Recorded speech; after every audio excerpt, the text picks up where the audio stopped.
places that have to experience a sense of hospitality.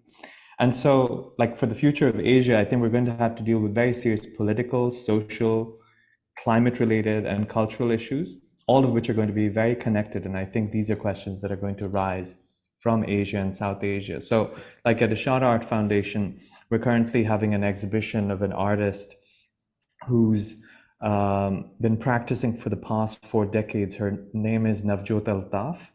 She has been working in areas where a lot of coal mining has been happening and the displacement of people. So the question of diaspora is obviously not just a question of people looking for better jobs or people who have no homes to live in anymore because of forced displacement. And how does art come in this picture? How does art make us see things differently? How does art make us see things that are not being visible? Her work has been attempting to do that for several decades. Then how do we want to rethink the world? So for the future question around Asia and South Asia and how art can respond, I think it's going to have to be artists as much as scientists, as much as policymakers, to really reimagine the map of the world and where and how culture is going to be able to respond to this shift that's kind of looking inevitable. Thank you very much. Grim indeed, but fascinating. And I think Arnaud has already some comments on that one. I've got about 10 comments, but I like the idea of jazz. I'm going to think of this now for next time because I'm a very fan of jazz and this is a fluid discussion. I'm going to respond a bit like, okay, he's not there. This is John Cage. The idea of what will become Asia now and how it will be important, I see it as somehow the response of how Western people took care of Asia in the 19th and 20th century. And obviously, when you look at it, you do understand that, especially after COVID, you can see it really, how Asian art museums in Europe, this is part of my work, are getting old. Very old, and have difficulties to, simply find money to take care of their collections. And why is that? It's simple. It's because there are about 500 to 600 Asian art museums in Europe we don't know of. I mean, you always know of Guimet and British Museum and V&A. There are so many others in every countries, from Ukraine to Lithuania, and I'm discovering it every time one day. But they are all struggling from the same thing, is the money that comes for making exhibitions come from Asia. Korea Foundation from Japan, comes from China, comes from Singapore. It's always from there. Why is that? Because they have an interest for this culture that they want to understand how it arrived in Europe and then how it in some way come back in Asia for their people, which is the similar situation with Africa. So it's not really grim, it's just that we have to maybe look at it differently regarding Asia. And I would respond to what you said both. The next step is not to be afraid. I think that's very important. You know that the origin of the word Silk Road is, it comes from the idea, and it's a 19th century expression, but it comes from the idea that with the creation of a global world, the Silk Road is the representation of fear of having Asian people mixed with European people. You know, it's the same idea of Viking, you know, who arrived and the Viking make the Europeans strong in the Middle Age time. So with this mix of people, Asia was a danger suddenly, and the Western had to control it. Now, we are in certain way paying this way of seeing things today. And we have to transform it. We have to not be afraid and not look at Chinese as a whole. It doesn't exist. I don't feel like a sinologist, you know, about all China. I don't know all China. I work on Dunhuang. I can't speak of Shanghai or Yunnan. I'm not a specialist of these different cultural spaces. And I would finish with the quotation of someone who understood it very early, is the Père Luc, who is a missionary, a French missionary, and he was working in South China. And the thing is, he said, you know, there's a lot of, we can't be rude here, I imagine. Okay, so that's good because I'm always rude.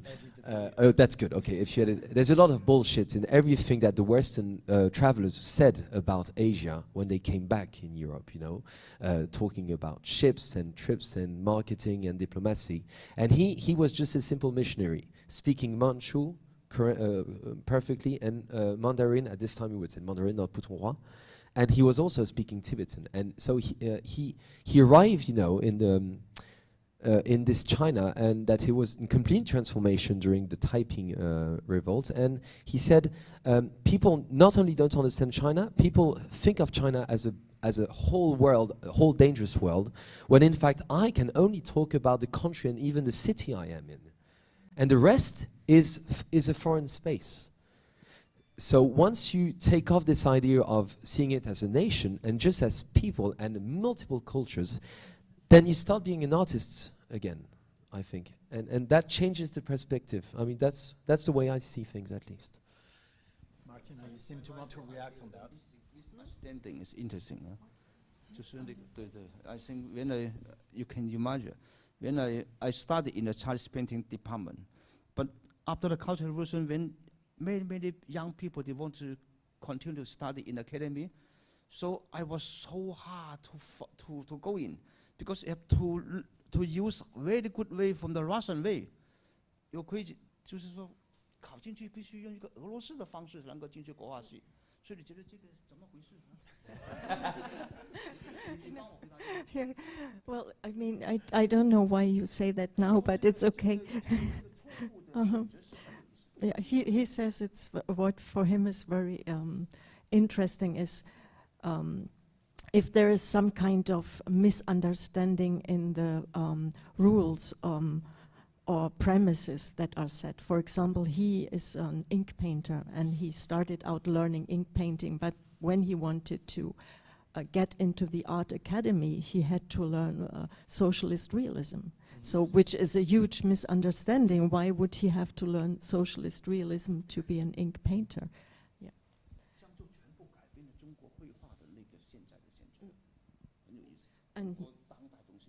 And this changed really the course of Chinese painting. Yes.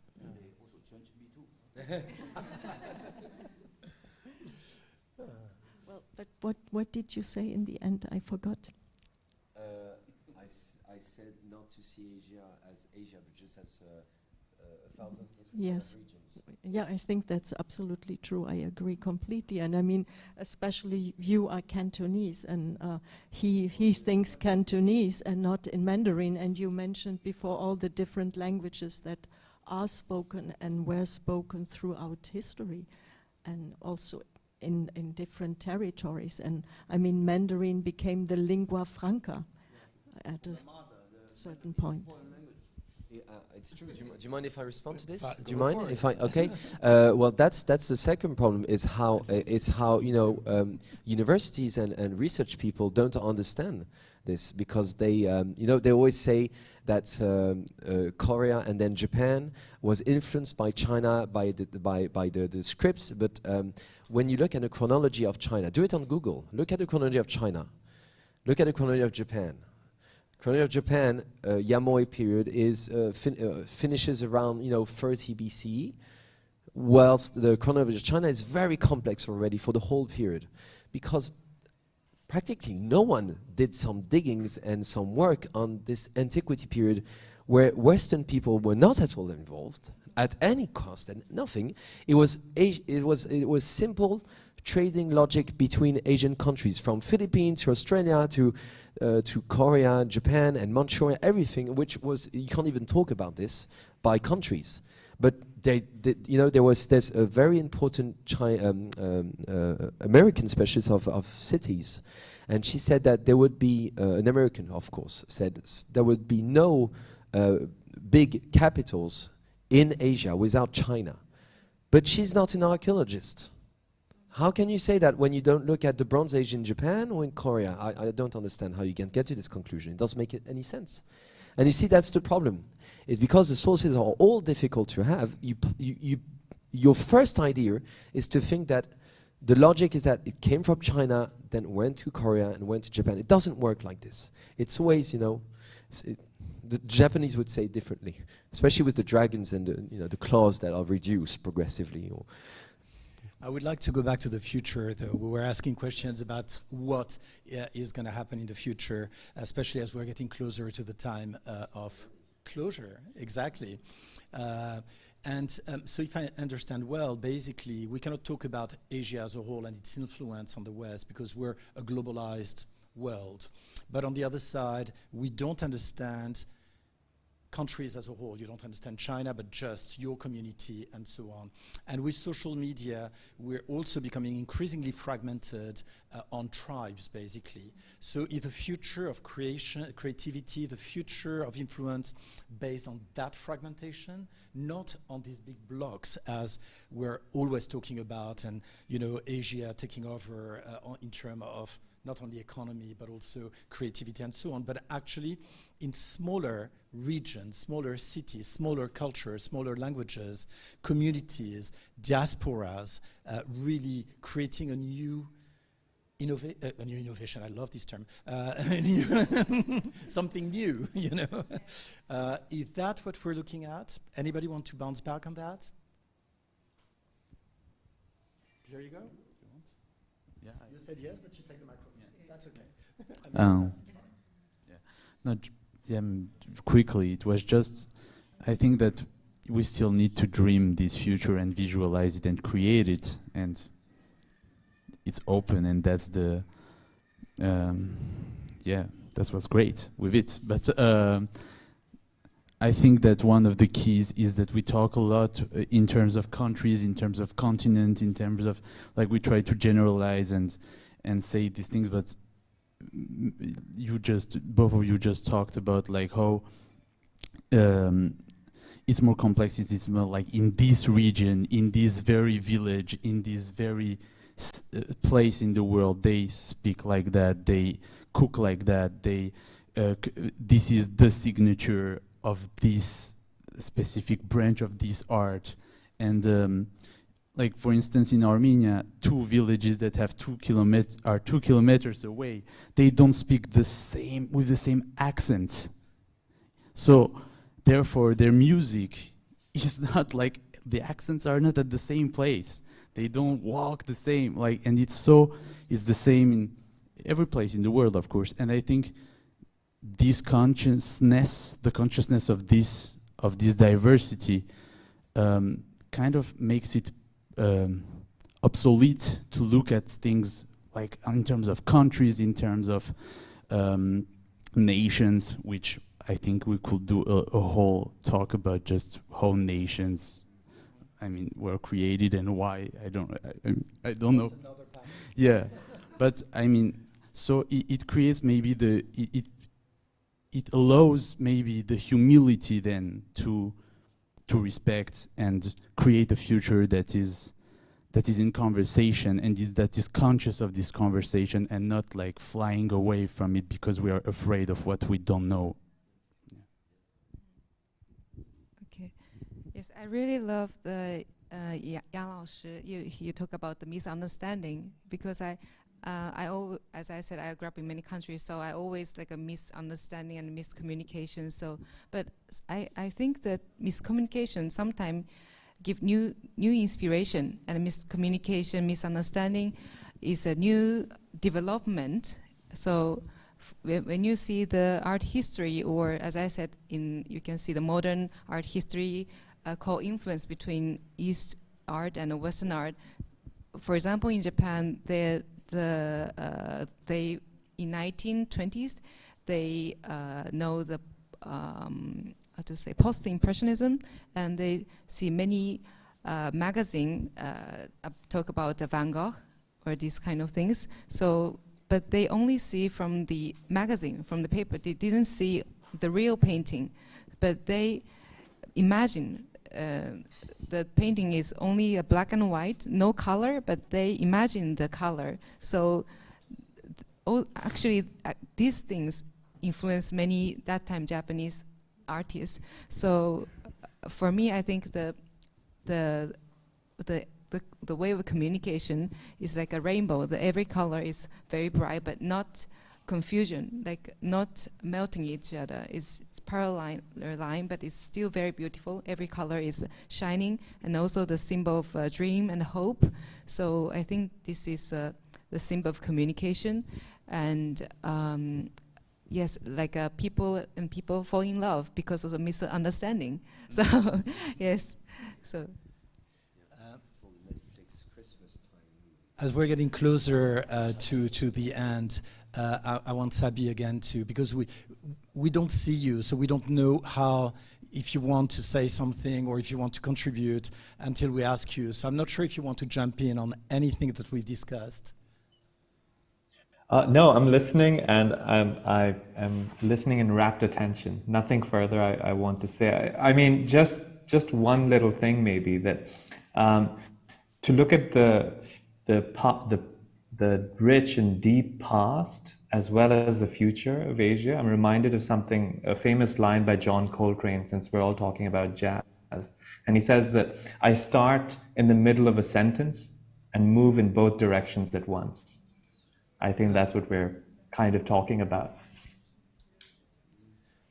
And because we're going to have to wrap it up in a few minutes, or even I think 2 minutes, I will just maybe end by one thing, which I don't want to open a new conversation which will take us all night, but to go back to our subject, which was supposed to be mapping out Asia. After everything you've said, if I had an assignment from school or something to me, like map out Asia, after what we've discussed, I would just answer like, don't you even dare trying to map Asia, because it's not a region, it's 1,000 places or like 1,000,000 places. Would you agree with that? And just one other thing, and I don't want a video open, but if I had to take that assignment, my first idea would have been to go to Musée Guimet, which is the Asian Art Museum, and see what's around, and so what's supposed to be the definition of the Asia, and just like maybe in a word or two, what is wrong about that, and what is right about that. No, actually, we have a lot of immediate reaction, but then after I think we just need to go around, okay? But there was like inspiration. Yeah, because of the Musée Guimet. Guimet had the idea that the museum had to be a religion museum regarding any kind of cultures, not just Asia. So it wouldn't be a good way to start, I think. If you would do just a mapping map of Asia in France or just Paris, you would look at all the artists from the 18th, 19th, 20th century, because they have all be connected to Asia. And that's a bit like, that's the beginning of something that made me inspire you. It always starts with this, you know, Guns N' Roses, and you would look at Boucher. Boucher, you all know Boucher, you know, and the paintings. He had an Asian collection. We don't talk about him. Rembrandt, Rubens, all these already had connections with Asia, were inspired by Asia and India. And the reverse also inspired them. So you would look at all of this and just understand that maybe map Asia is mapping out Europe also.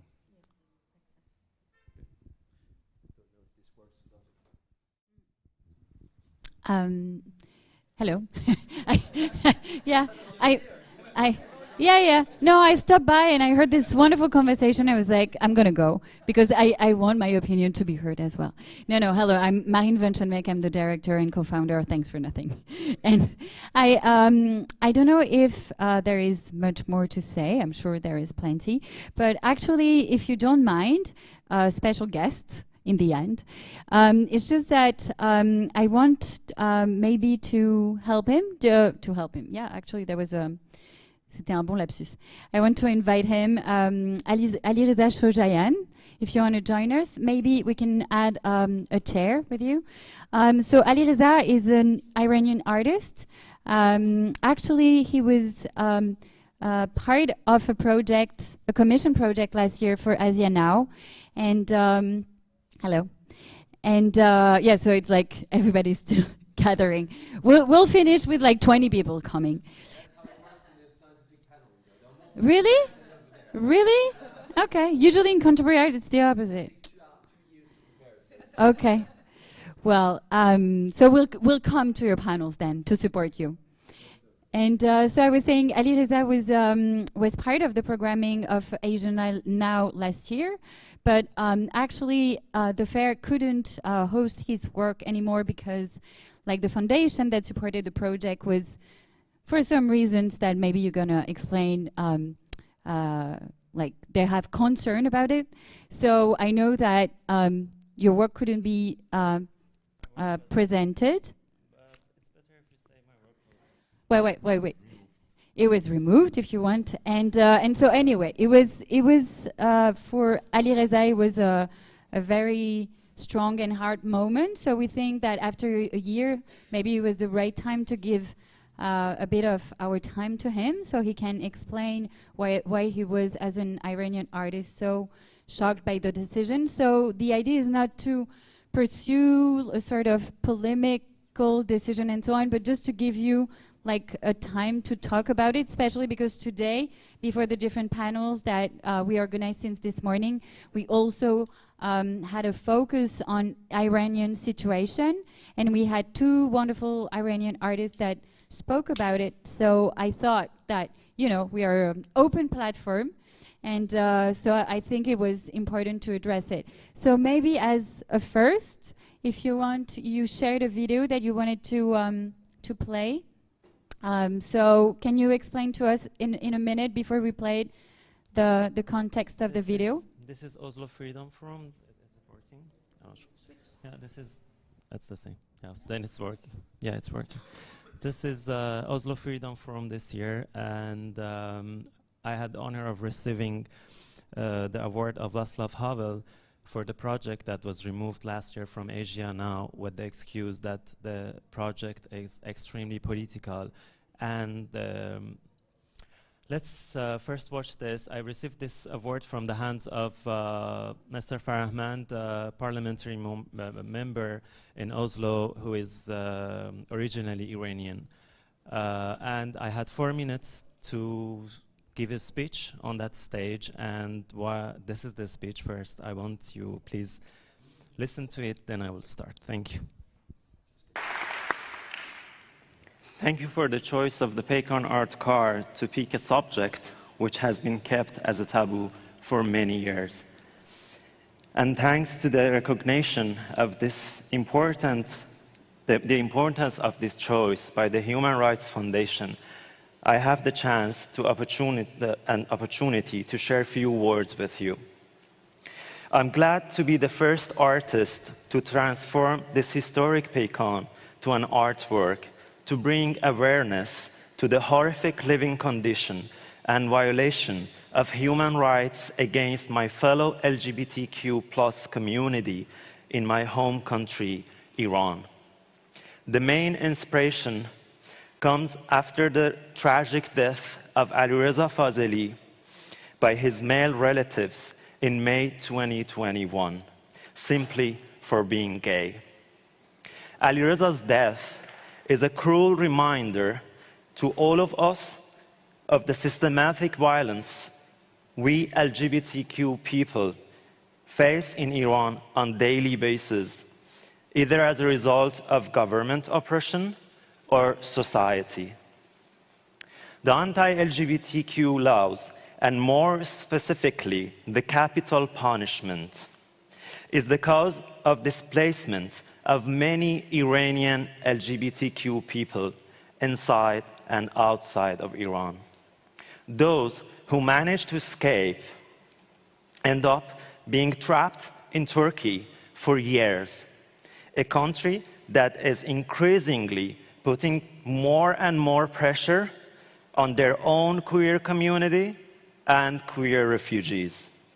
Sadly, after enduring years of hardship, only a small number of these people get placed in a third safe country, where they would need to start their lives from zero again.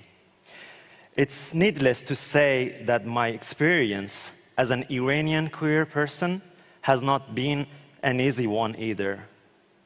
But I'm glad that with the safety and freedom that France granted me, I am able to do an artwork like this in which many people might find their voice.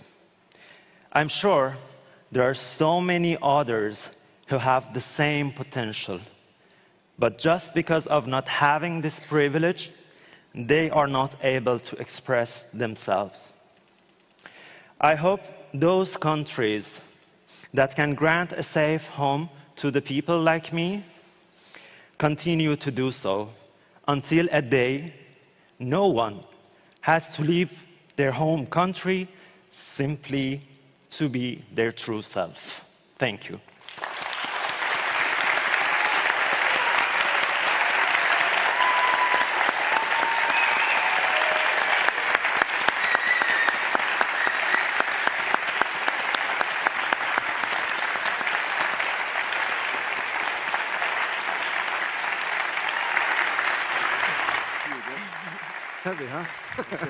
To be exhibited last year in Asiana for the first time. And Thank you all. unfortunately, less than 10 days before the opening, Asiana received a message from their Iranian partners saying this project, this organization are introducing themselves anti the actual regime of Iran, and they are trying to express about freedom of expression through Asia now, and this is dangerous for us, and you should find a solution for it. So the solution was removing the project after 10 minutes of this message and not responding for 10 days. And after insisting that you are cooperating with the regime of Iran with this decision, we received a letter that what you said, if you cannot prove it, with the rules of France, there is 5 years prison, 45,000 euros penalty. You know that your project is extremely political, and all the galleries together announced to the director of the art fair this project on the way back to Iran will make physical danger for them. After that, I sent a video on my Instagram, which went viral in Iran. I was invited on BBC Farsi on the news for the first time. It's one of the channels that they avoid the topic of LGBT because they all have the fear of losing audiences. So everyone was asking, how is it possible? The censorship of Iran extends borders to Paris, but it was happening. And after being more than 5 years in exile, sacrificing of seeing my family, today, it's more than 6 years I didn't see my mother. Each 4 or 5 days, if she can escape the filters of the social media and the shortage of the internet in Iran in the actual situation, I will have a very blurred image of her telling me that they are fine.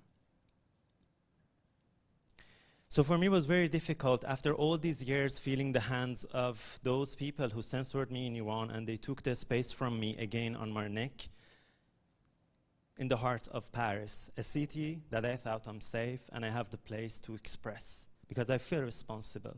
As I said, what France granted me, I've been sent by the French embassy in Lebanon to France. They gave me an opportunity that I could never imagine. So I feel responsible to be the voice of the voiceless. Those 4 minutes was not just my voice, was the voice of voiceless people, thousands, if we don't say million. This project was removed with the judgment that the organization is a political organization. They are extremely right or so many other things, which caused some people in Iran sharing on their social media that these 2 galleries, they discovered the propaganda of Americans and Israelis who were trying to do a propaganda through this project. And I had my mom on the phone crying, saying, please stop whatever you're doing. because this regime can do anything to anyone, and I cannot live one day after you. But I was like, Mom, I didn't do anything. I've just tried to be the voice of my community.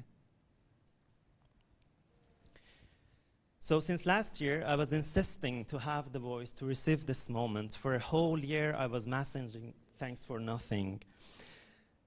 I'm glad, end of that, finally, after a year, thank you so much for giving me this platform, because it's never late.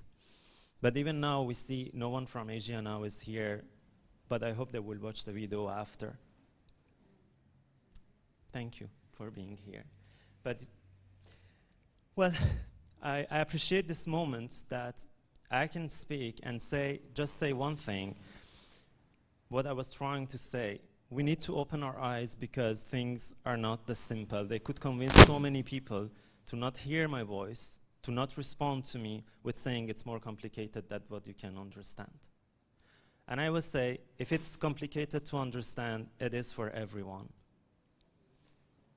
A French person who've never visited my country cannot tell me if I've been manipulated with the Americans.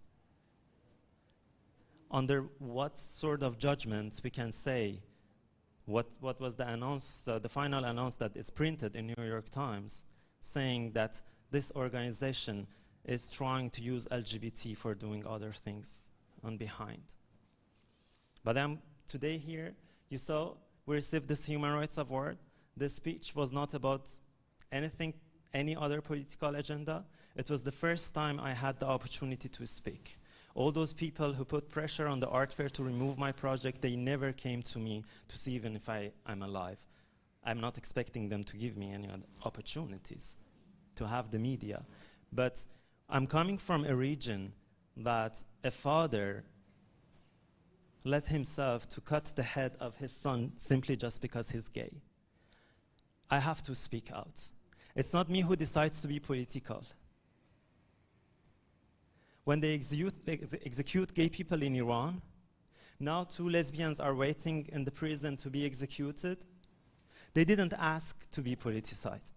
It's the rules. We've been politicized. I didn't decide my love be political, but I am politicized, so whatever I do is political. Today when I see the door is open for all this moment that they are coming from Iran because they've been recognized, their voice have been recognized, but my voice, unfortunately, last year was not recognized. So they easily could say this is political and art is beautiful as long as it's not making any trouble. The political or queer artists are good when they are dead. So I want to thank you for giving me this opportunity, and I hope next time when we are doing something, if we are putting our focus on Iran, we should accept the whole thing. I wrote the same message for one of the directors. The result was I've been blocked. But I just told them, if you put your focus on Iran, you cannot close your eyes on the rest. Iran is a bowl of art, beauty, those exotic landscapes, and all these unfortunate moments and footages that we see on social media. Today, one of the guests said a very beautiful thing. Barbuda said, when one artist is censored, everyone is censored. I didn't receive that sympathy from a lot of Iranian artists who today are here. I hope if they speak for their rights, they keep people accountable as well.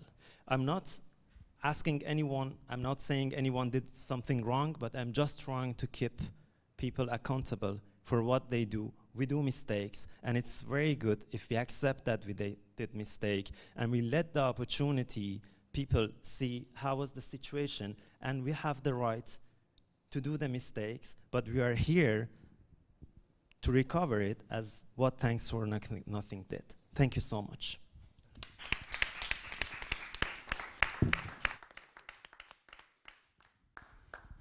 Thank you, Alireza. Sorry.